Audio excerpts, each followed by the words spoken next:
So, as I think everybody knows, our special guest is the chairman of the Federal Reserve Board, who has now completed 5 years as chairman as of 2 days ago, your 5th year, and now been on the Fed board for almost 12 years. So, Jay, thank you very much for being here. And why don't we start with an easy question? So, you made a speech last week commenting on the FOMC's decision to raise the Fed discount rate by a small amount, relatively speaking, 25 basis points. Some people would say that was small. But at the time, it wasn't clear that the jobs report would be as strong as it turned out to be subsequently. Had you known that the jobs report was going to be as strong, would you have done 25 basis points or something different? David, thank you for that question, and thank you, thank you for inviting me here today. It's great to be here. So we don't get to play it that way, unfortunately. We have to, but I'll take it this way. So the message we were sending at the FOMC meeting last Wednesday was really that the disinflationary process, the process of getting inflation down, has begun, and it's begun in the goods sector, which is about a quarter of our economy. But it has a long way to go. These are the very early stages of disinflation. So the services sector, really, except for housing services, pardon me, is not really showing any disinflation yet. So our message really was this process is likely to take quite a bit of time. It's not going to be, we don't think, smooth. It's probably going to be bumpy. And so we think that we're going to need to do further rate increases, as we said, and we think that we'll need to hold policy at a restrictive level for a period of time. Then comes the labor market report for January. And it's very strong. It's certainly stronger than anyone I know expected. And so, but I would say, we didn't expect it to be this strong, but I would say it kind of shows you why we think that this will be a process that takes a significant period of time. The labor market's extraordinarily strong. And by the way, it's a good thing that inflation has started to come down without it. That has not happened at the cost of a strong labor market. So, and of course, since then, financial conditions have tightened significantly since then. So let me ask it another way. So, by the way, when the numbers coming out, the jobs numbers, 519,000 jobs, does anybody call you up in the government and give you a little heads up, this is going to happen, or they never do that? So on some data, sometimes we get data just the night before, and it's only me, and but not on all pieces of data. It's a very small amount of data, and we get it just the night before. For example, if we were going to get a big piece of data in the middle of an FOMC meeting, as often happens on the day of an FOMC meeting, it will help me to know it the night before. Okay, so the markets, after your speech last week, the markets assumed that therefore there would probably be another 25 basis point increase in your next FOMC meeting. Was that a bad assumption by the markets? So what we said at the meeting was that we believe that we anticipate, is what we said, that ongoing rate increases will be appropriate. And the reason is we're trying to achieve a stance of policy that is sufficiently restrictive to bring inflation down to 2% over time. And we don't think we've achieved that yet. So we said that, and you know, now you see the labor market report, and I think, again, financial conditions are more well aligned with that than they were before. So the assumption when you made your speech was that probably the Fed might even consider decreasing rates by the end of this year, and the markets no longer assume that. You think the markets are wrong? Well, so let me say, these are, all of these numbers that we're throwing around here are conditional on incoming data and what happens. So we never say this is what we think will happen. We make a tentative forecast and then we let the data come in. For example, if the data were to continue to come in stronger than we expect, and we were to conclude that we needed to raise rates more than is priced into the markets or than we wrote down at our last group of forecasts in December, then we would certainly do that. We would certainly raise rates more. Okay, so today, for people who aren't familiar with the FOMC, who actually is on the FOMC? So the U.S. Central Bank consists of a board of governors here in Washington. There are 7 governors. Those governors are nominated by the president and confirmed by the Senate, and we serve terms that are not synced up with the election cycle. So we're independent. There are also 12 reserve banks around the country which have a degree of independence. And so each reserve bank is led by a president who works there full time. All 12 of them sit on the FOMC. So that's 19 people sit on the FOMC. So it's quite a large committee, of which 12 vote in any given year. The Reserve Bank presidents vote on a rotating basis, except New York, which votes every year. So when you vote, do you vote at the beginning of an FOMC meeting and then just kind of have discussions afterwards, or do you wait till the very end and then you vote?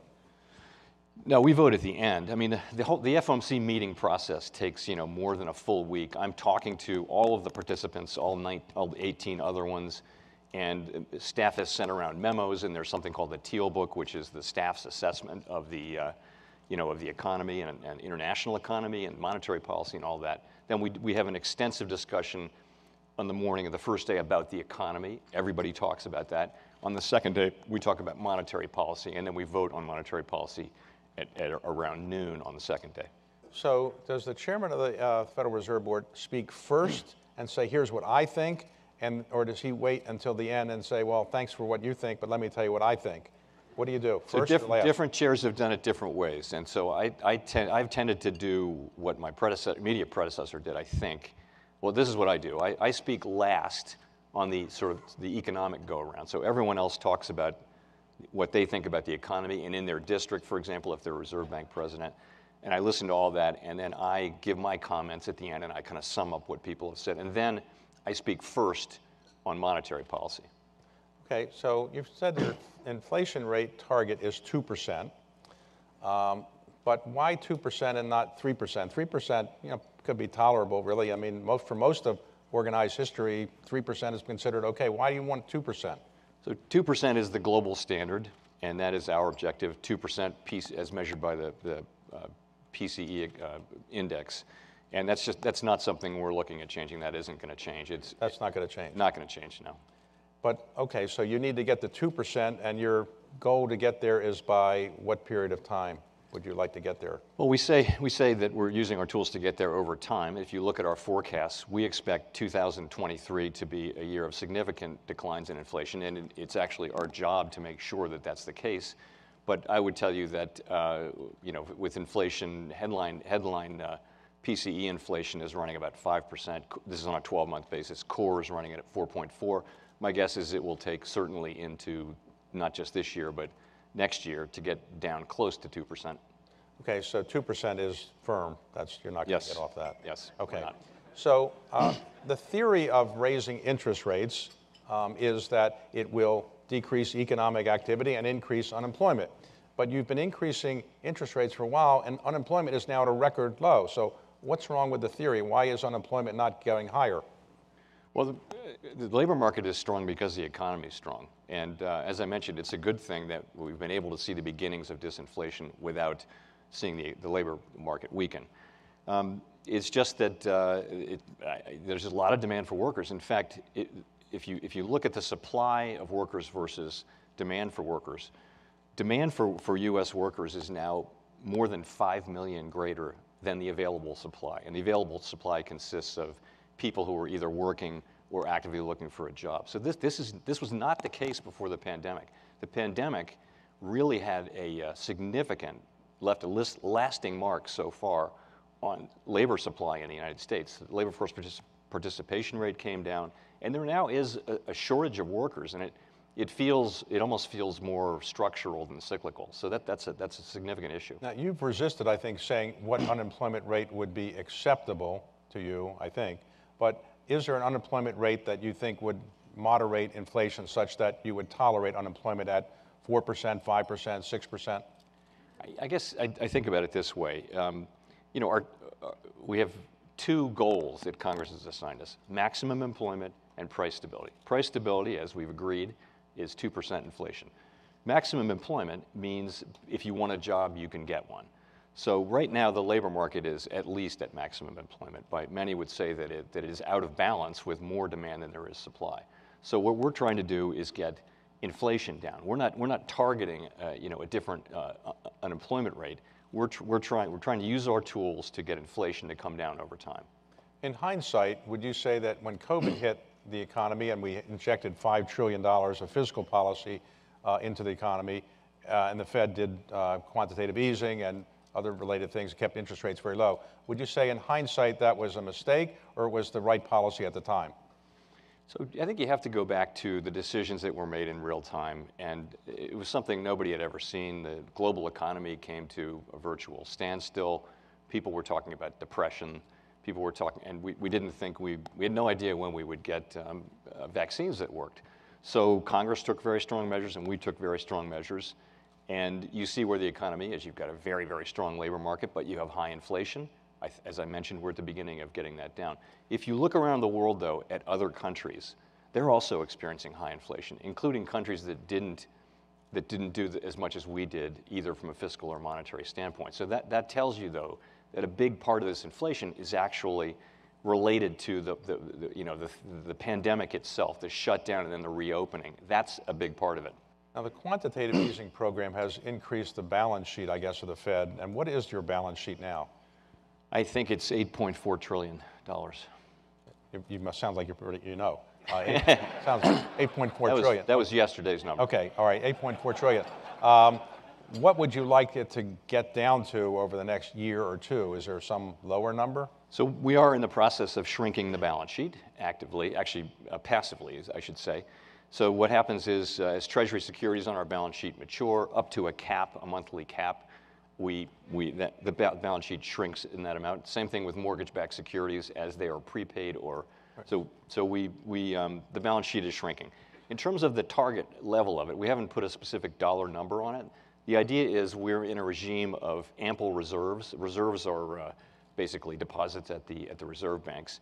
And when we get close to that level where we feel that reserves are ample, kind of where we were before the pandemic, then we'll slow down and we'll sort of test where we are. But it'll be a couple of years, we think, till we get to that level. The Fed does not sell securities. They waits for them to mature, and then you just cash them in, right? You're not in the market selling securities that are not yet mature. Is that correct? That is correct. It's also correct, though, that we've said we would consider sales of mortgage-backed securities, but I will tell you that's not something that is on the list of active things being actively considered. So there's some people that are worried about the federal debt limit, and that we might not be able to extend it on time. We have $31.4 trillion of debt. Are you a little worried about the debt limit not getting extended? So the debt limit is really something for the fiscal authorities to deal with. The Fed, our only role in this is that we're the fiscal agent of the Treasury Department. We're not a policymaker on that. And I will just say this. This really can only end one way, and that is with Congress raising the debt ceiling in a timely fashion so that the U.S. can pay all of its bills when and as due. That's what has to happen.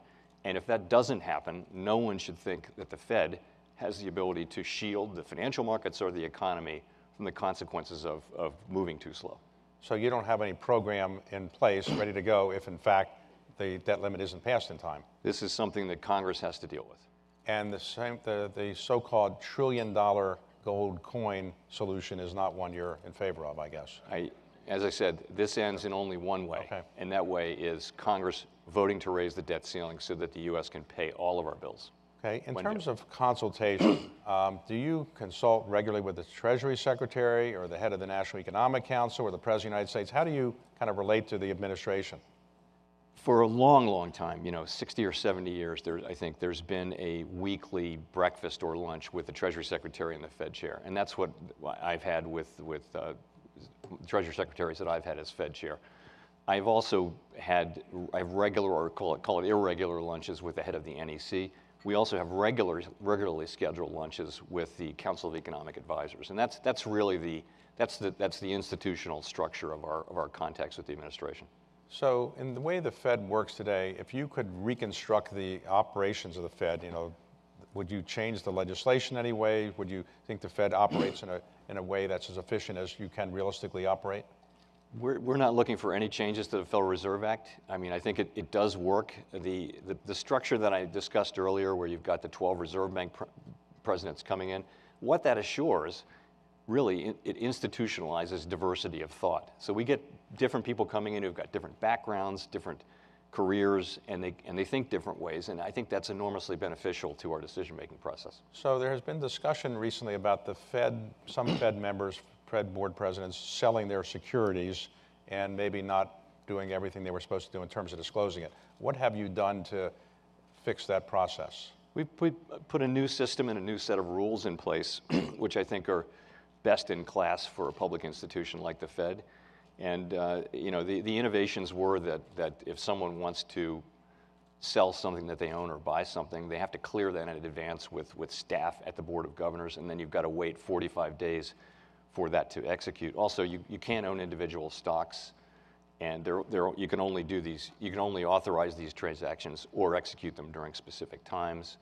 And you know, and we disclose, of course, all of these are disclosed. If your idea is to go to trade things, buy and sell them because you think, you think this stock is cheap and that kind of thing, that's just not something that will work. So what is the salary of the chairman of the Federal Reserve Board? It's around $190,000, I believe. Okay, so you live on the $190,000. If you need to sell something, what do? You have to clear it for 45 days? Or? That's right. If we have family expenses that, if we have them, that exceed my salary, then we have to sell an asset. You think that's a fair salary for the job, or? I do, yes. You do. Okay. So today, how do you coordinate with central banks, let's say in England or Japan or China? Do you have regular conversations with them about what they're doing? We do, and I meet 6 times a year in Switzerland with the heads of many central banks, even the small and medium-sized ones in Basel at the Bank for International Settlements. In addition, among the major central banks, I have regular dialogues going with most of them, and so what we're talking though about is really what's happening in the economy and how are you thinking about policy and that kind of thing. It's very important that we keep those discussions going because, particularly in a crisis, you're going to need to know each other, and you're going to be able to trust each other. And do you think the U.S. economy is pretty much in control of its own inflation rate, or are there events outside the United States like what China is doing or the Ukraine war that are affecting inflation and make you nervous about where inflation might be going? We have the tools, the Fed has the tools to achieve our 2% goal over time. But inflation in the United States is, of course, very closely related to things that happen here, including the balance between supply and demand. It's also affected by, for example, commodity prices that are really set on the global markets. Oil and many agricultural commodities are priced globally. So there are certainly, it's an integrated global economy and global markets, and we are part of that. So you get data from all the various government agencies, but do you ever use anecdotal things like you go to the supermarket and you say prices are high and you say this price is high, or how do you ever get anecdotal things, or people ever call you up or friends and say, by the way, you should do this or that? Do you ever get that kind of information, or do you only get it from the government reports? I mostly get data, but I will say I do believe that anecdotal information is very useful. And one of the things the reserve banks are great at is all 12 of them have big operations where they talk to businesses and nonprofits, universities, every sector of the country and the economy, and they bring that back to the FOMC meetings and they talk about what they're seeing. Because often, staring at data is great, but you need to have a story, and I think hearing the stories that people tell, it does help me to sort of, assess what's going on out there. So, as the chairman of the Federal Reserve is obviously an important job. How do you reduce the stress level you have? I mean, you can't be watching economic numbers all the time. So, what do you do to relieve the stress other than interviews like this? The usual things. I read pretty light fiction, detective and spy fiction. I exercise as much as I can. As you know, I like to ride my bike. I play the guitar, play music. Wait a second, is that safe, riding a bike? Dangerous? And It's safe. It's safe if you stay on the bike. And okay. You're good at that. That's what I try to do. And you still play the guitar, or you're still? I do, yeah. Your hair is awfully short for playing the guitar. Don't you need longer hair? Was Yes. your hair longer when you were younger? And grayer. It's too gray, too. So. Okay. So let me ask you about the issue of what it's like to be chairman of the Fed. You can't go have regular friendship kind of dinners or meetings, can you, with people? People treat you much differently, I assume, than they used to, right? When you go to a restaurant, are people listening to what you're saying or something like that? I have always thought that my jokes were funny, David. But no, so yes, it's I've never been a public figure before like this, and it's very different. But you know, it's a great honor to serve. But yeah, when you go in public places, you have to be very careful about.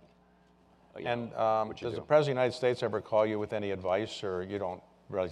Did President Trump ever call you, or President Biden ever call you, or? Well, I think it's a matter of public record that President Trump did used to call me from time to time. Okay. What did he call you? No, I haven't had that kind of. I haven't gotten any calls from President Biden. Okay, so the biggest challenge you have now is being able to keep a straight face, not telling people what you're going to do in the future, and look at the data and then come up with the right solution, right? That's mostly it. I think the biggest challenge we face at the Fed is completing the process of getting inflation down to 2%. And what I want to point out is that we're seeing disinflation in the goods sector. We expect to see it in the housing services sector. And these are the three parts of the core PCE inflation index that we look at. There's 56% of the economy, which is the rest of the services sector. It's the biggest part, obviously.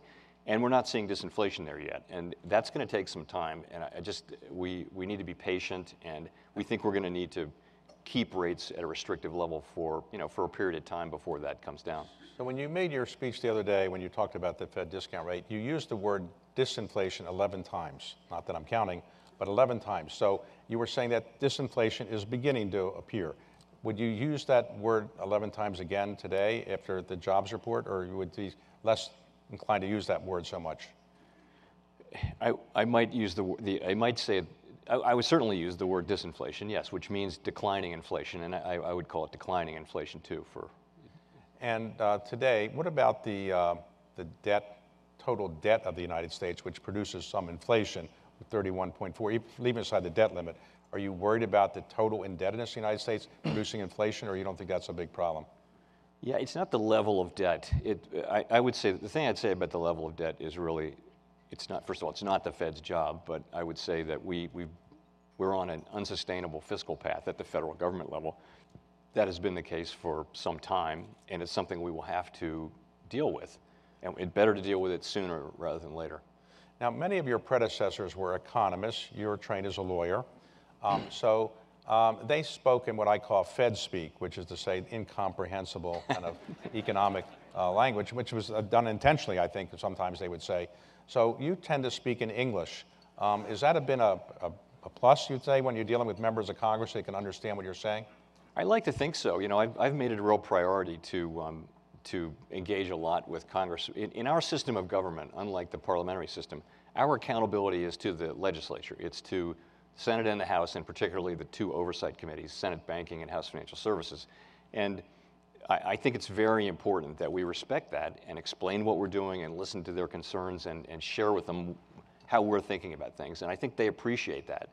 But that is, you know, we have this precious independence. We can't be removed from office. We serve these long terms. The other side of that has to be accountability.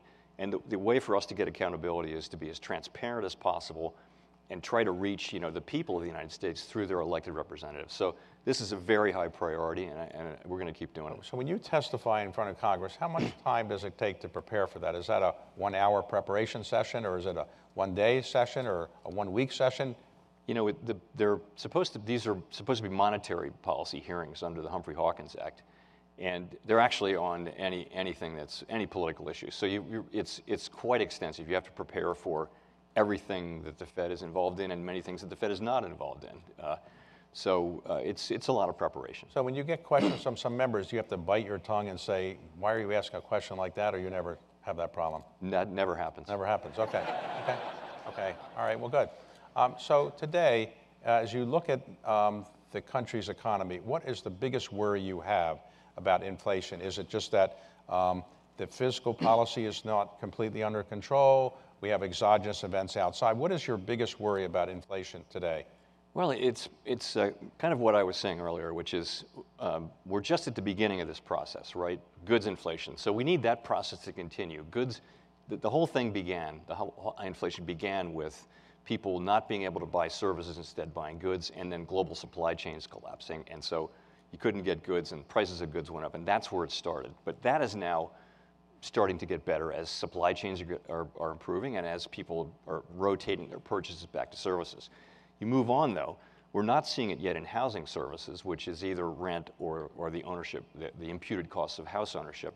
But we expect to see that. So we need that to happen. That's another big part of the economy. It's got to come. It should come in the second half of this year. Then the biggest piece of it, and what I worry about the most, is when are we going to see disinflation or declining inflation in core services ex housing? So that's what I worry about. The last thing I worry about is just another exogenous event. It's a risky world out there, with the war in Ukraine and the reopening of China, and those are things that can affect our economy and the path of inflation. Right. So the balloon was not your worry, though. You don't care about the balloon. It's not within our ambit. Okay.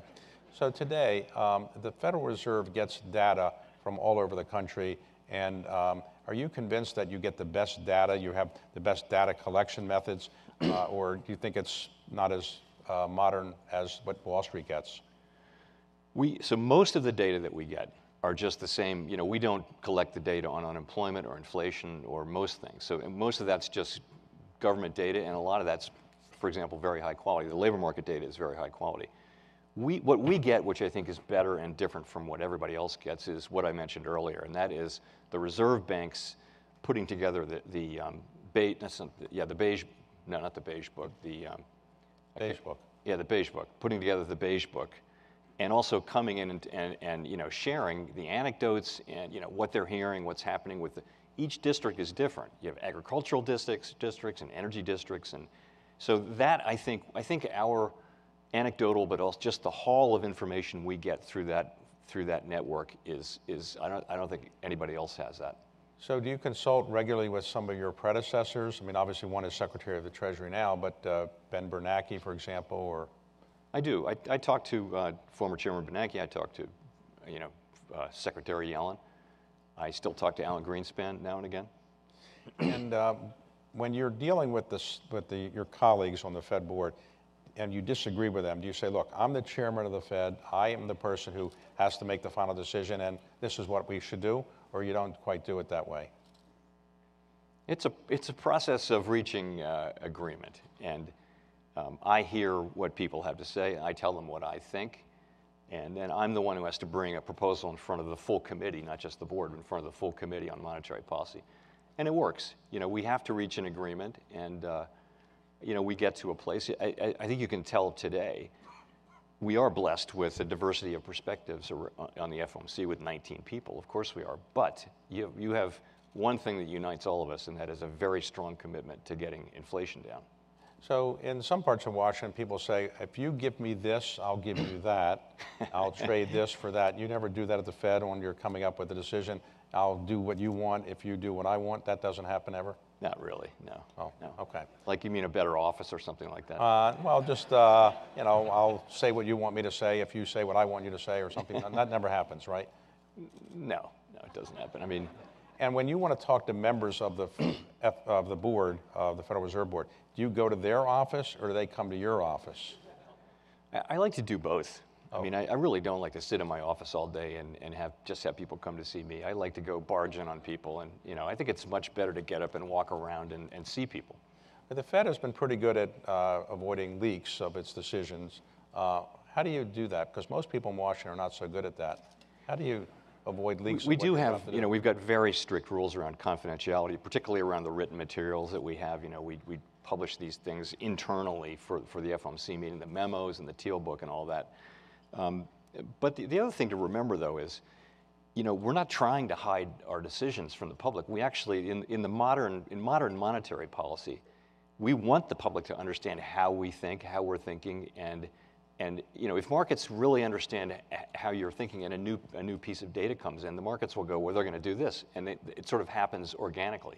And that happened all last year. As we were talking about raising rates, the market priced in rate increases long before we actually enacted them. So we want to be transparent. We're not looking to surprise markets with these decisions. But from the time that you make your decision on the FOMC, whatever time it is during the day, and your press conference is at 2 o'clock or something like that? 2:30. 2:30. Yeah. So your decision is made by 2 o'clock or whenever it is, or something like that. So you got a half hour. but you have to avoid leaks during that half hour because that's very market-sensitive information.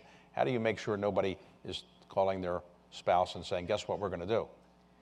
Well, people take this very seriously. None of that happens. You're taking your professional life in your hands if you do something like that. I think people have a sense of self-preservation. So people are very careful about this information. There is a period of a couple of hours after the meeting and until we announce the decision, but we announced the decision at 2.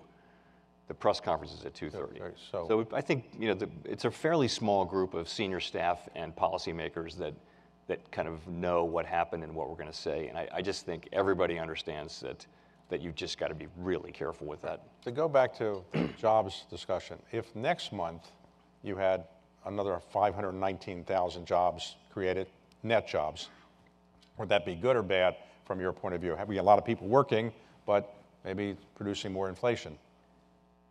So we don't have the luxury of thinking about good or bad. It just is what it is. So, but I would say again, most analysts, most economists would say that to get inflation down from high levels that we've had, if you look at history, there is some softening in labor market conditions that goes along with that, and that is still, very possible and indeed likely here. Some softening in labor market conditions.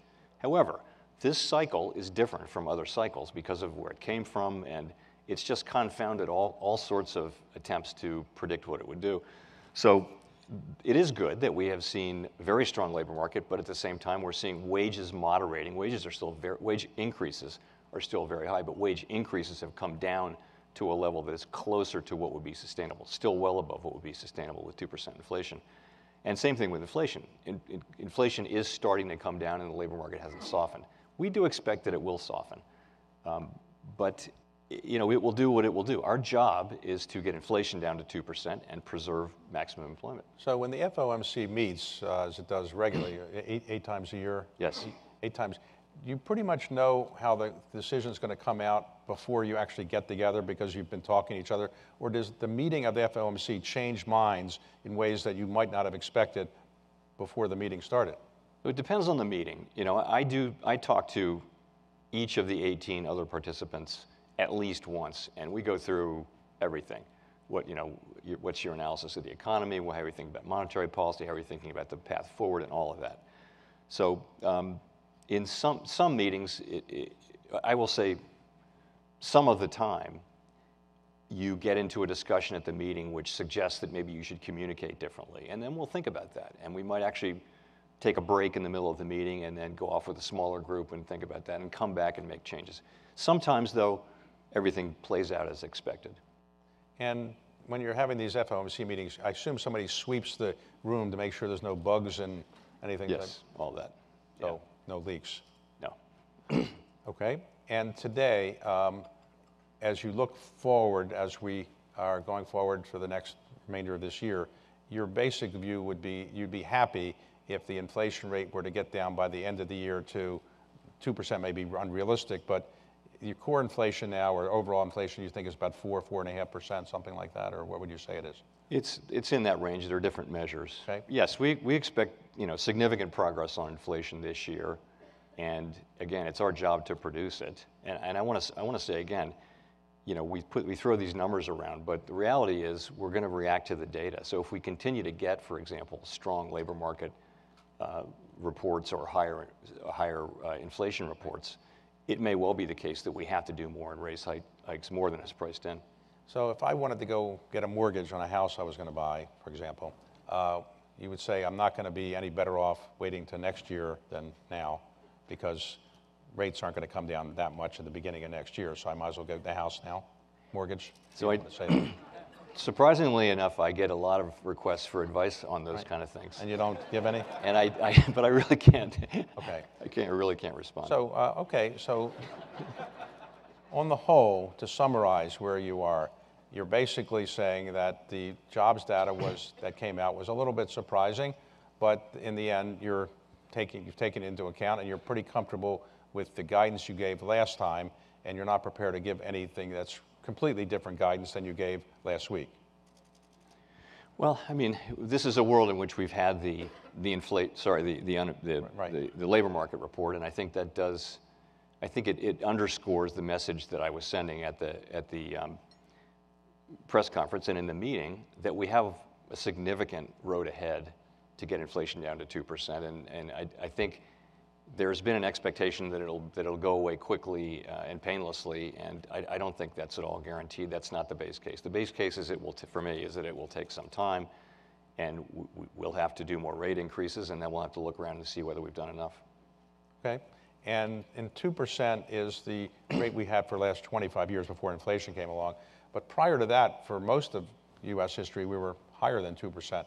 Is it that 2% is, we're now so used to 2% after 25 years of it, that you think that's the appropriate level? So we went through this long period where inflation was really anchored around 2%. And we think that, and economists think that that's because people start to expect 2% inflation. And inflation, it's in a way, if everyone expects that prices are going to go up, prices and wages are going to go up 2% per year, then plus productivity in the case of wages, then it will. That's what will happen. Having price stability, real price stability for an extended period of time, is just enormously beneficial to the public, because you can then, on the back of that, you can build a very strong labor market, as we had. We had a labor market with really 3.5% unemployment in 2018 and 19. And we had inflation running, just barely getting to 2%. Wages moving up the most for people at the lower end of the spectrum. And so this was we all want to get back to that place, but the bedrock of the whole thing is to get inflation under control. The unemployment rate hasn't come down as much as people are going up as much as people thought. In part, some people say because we don't have as many immigrants coming in the country, legal immigrants coming in, taking some of the jobs they otherwise would take. Do you think immigration is an issue in terms of giving us more labor workers, or do you think that's not a factor? So just as a matter of arithmetic, it was a factor, because there was very little migration across borders during the pandemic. And that was part of what was happening, particularly in certain sectors like the agricultural sector and food service and things like that, where there just weren't the people. However, just very recently here, the immigration data have turned up again. And I think that may be part of why people are feeling somewhat less pressure in the labor market to find workers. This is an issue not for the Fed, though. Immigration is obviously a political issue. We do not seek to be a player on this. But it's just a fact, though, that right now the United States has fewer available workers than it has jobs plus job openings. And when you increase interest rates, the traditional effect is to increase the value of the dollar versus other currencies. Do you have any concern about the value of the dollar going up too much, or that's not something you comment on? So the responsibility for the exchange rate really rests with the Treasury Department and the administration, not with us. Of course, that's another financial variable that goes into every economic model, but we don't look at it as something that we're working on. All right, well, I think I haven't been able to get you to say anything you didn't want to say. I would say, Jay, I've known you a long time. I think you've done a great job in a difficult situation. I appreciate your service to the country at $180,000 a year, or whatever the salary is, something like that. So thanks very much for being here, and thank you for your service. Thank you, David. Great to see you. Thank you.